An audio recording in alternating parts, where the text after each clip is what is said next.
Hello students, इस video में पढ़ेंगे centre of mass of a two particle system.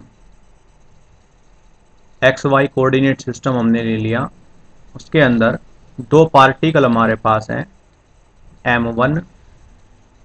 m1 मास वाला और जिसकी वेलोसिटी v1 है और जिसके ऊपर बाहर से f1 फोर्स लगी हुई है। ऐसे ही दूसरा पार्टिकल है m2 मास वाला जिसकी वेलोसिटी v2 है और बाहर से उसके ऊपर F2 फोर्स लगी हुई है। और इंटरनली दोनों पार्टिकल एक दूसरे के ऊपर भी फोर्स लगा रहे हैं। F12 force on first due to second और ऐसे ही F21 force on second due to first. तो इस टू पार्टिकल सिस्टम की R1 और R2 हमने पोजीशन ले ली और RCM सेंटर ऑफ मास, इसका सेंटर ऑफ मास की पोजीशन हम RCM लेके चल पड़ते हैं, जो उसी दोनों पार्टिकल को मिलाने वाली लाइन के ऊपर लाई करेगा। सारे पैरामीटर हमने डिफाइन कर लिए। v1 velocity of m1, v2 velocity m2, r1 position vector m1, r2 position vector m2, RCM position vector of centre of mass, F1 external force m1 के ऊपर, F2 एक्सटर्नल फोर्स m2 के ऊपर, F12 force on m1 due to m2, F21 force on m2 due to m1।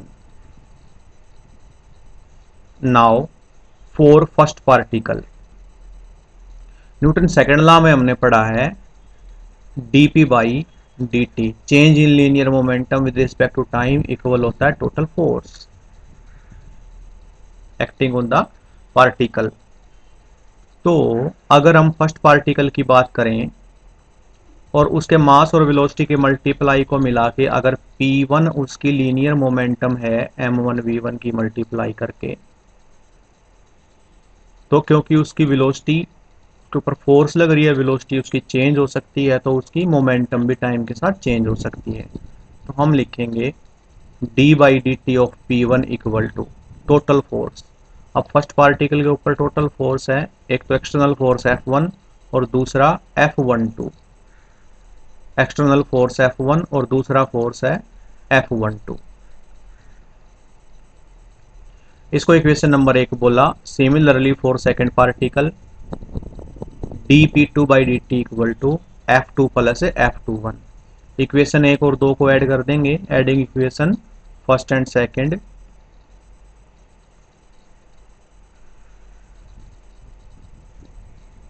Add किया तो F12 और F21 cancel हो गए क्योंकि वो इक्विवेलेंट अपोजिट थे।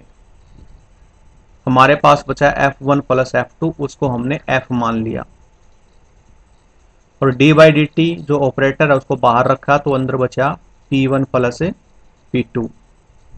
P होता है मास इंटू वेलोसिटी और P2 होगा m2 v2। इनकी वैल्यू P1 की m1 v1, P2 की m2 v2 वैल्यू रखा, F1 प्लस F2 की जगह पे F रखा, d बाई डी टी को बाहर रखा। v1 को हम लिख सकते हैं dr1 बाई डी टी और v2 को हम लिख सकते हैं dr2 by d T. v1 और v2 की वैल्यू रखा, फिर से d बाई डी टी को बाहर रखा, तो ये ऑपरेटर यहाँ पे 2 टाइम आ गया, d2 by d T 2 mr1 plus mr2। अब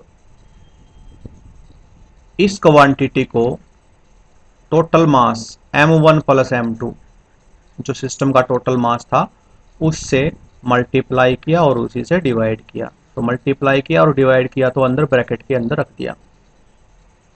F इक्वल टू हमने पढ़ रखा है F इक्वल टू एम में, तो F इक्वल टू m, तो ये क्या होना चाहिए एक्सेलरेशन, ये सारा होना चाहिए एक्सेलरेशन। तो इस अंदर वाली क्वांटिटी को हमने मान लिया RCM। तो RCM किसके इक्वल बना, RCM equal to m1 r1 plus m2 r2 divide by m1 plus m2, और यही पोजीशन है सेंटर ऑफ मास की। Note, Here we see that motion of total mass m1 plus m2 is described under the effect of external force only. जो m1 और m2 का जो motion है वो सिर्फ एक्सटर्नल फोर्स के द्वारा ही डिस्क्राइब हो रहा है, इंटरनल फोर्स यहाँ पे कैंसिल हो चुकी हैं। Centre of mass of the two particle system lie closer to heavier body. अगर दो बॉडी हम लेके चले ऐसे करके तो centre of mass heavier body के पास होगा।